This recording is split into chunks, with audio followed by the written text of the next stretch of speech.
Bonjour à tous, bienvenue dans la jungle. Alors vous vous demandez tous qu'est-ce que c'est que cette image? Est-ce que je suis en vacances, en Guadeloupe ou dans une jungle tropicale? Eh bien non, en fait, je travaille près de Carcassonne, dans le jardin, à Montclar. Voilà, c'est le terrain exposé plein sud. Donc, donc on est le 18 décembre, je crois, et à l'ombre, il doit faire 17 degrés, je crois. Et donc au soleil, bien exposé, on est facile à 25. Et donc voilà, on peut bronzer. Bon, hier, j'ai failli attraper un coup de soleil même. Voilà. Alors, je vous montre ce que je suis en train de faire. Donc là, je nettoie une petite zone le long de la haie. Là, je vous présente mes orchidées sauvages. Donc quand j'en trouve, c'est-à-dire tous les 5 cm, je les déplace pour pouvoir bien nettoyer. Et alors là, je vais vous présenter Osiris alba. Osiris alba. Alors Osiris alba, c'est ça. Alors je sais pas si on voit bien là. Ça fait un peu comme une herbe, un petit genêt. C'est une petite herbe comme ça là. Voilà. Ça fait 1 mètre de haut, on va dire à peu près. C'est une plante qui apparemment pourrait être à moitié parasite. Mais je sais pas, bon c'est. Bon, en tout cas, c'est une plante qui est bien si vous voulez faire une haie. Mais sinon, dans le sol, c'est un petit peu compliqué parce que voilà, ça fait pas de racines, de vraies racines avec un chevelu racinaire, tout ça classique. Par contre, ça fait plein de petites racines comme ça, petites choses. Voilà, je vous montre. Et en fait, il y en a partout dans le sol. Voilà. Et alors, mais quand je dis partout, c'est partout. Donc sur les 10 premiers centimètres.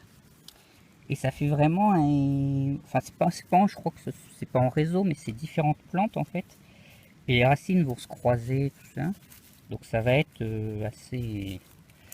Voilà, donc il faut tirer dessus. Ça part assez facilement. Et voilà. Et on les pousse.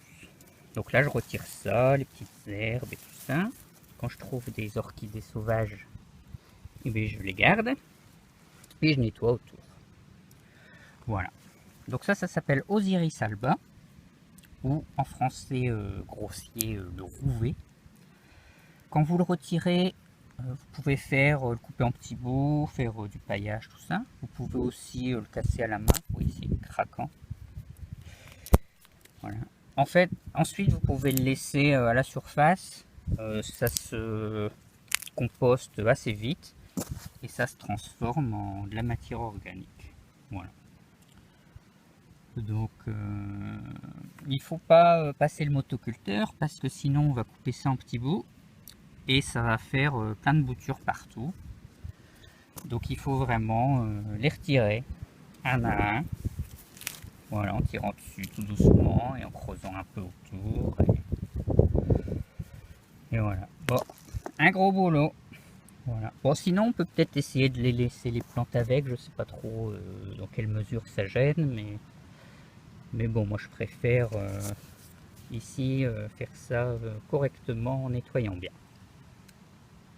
Il y aura d'autres endroits où je pourrais m'amuser à les laisser et on verra. Voilà.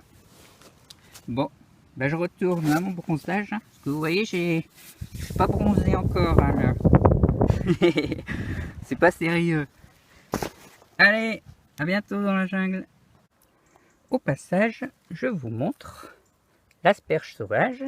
Moi, c'est quand même mieux une fois qu'on a retiré tout ce qui était nul. Voilà, ça fait ça.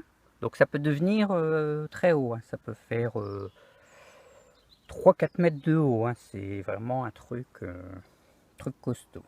Donc c'est un peu comme les bambous. Au départ, ça fait une petite pousse. L'année d'après, la pousse, elle grandit. Enfin, ça fait une autre pousse, mais qui grandit plus. Et voilà, au fil du temps, les pousses elles vont devenir de plus en plus grandes jusqu'à atteindre voilà, plusieurs mètres. Donc là, ce sont ces racines, vous voyez.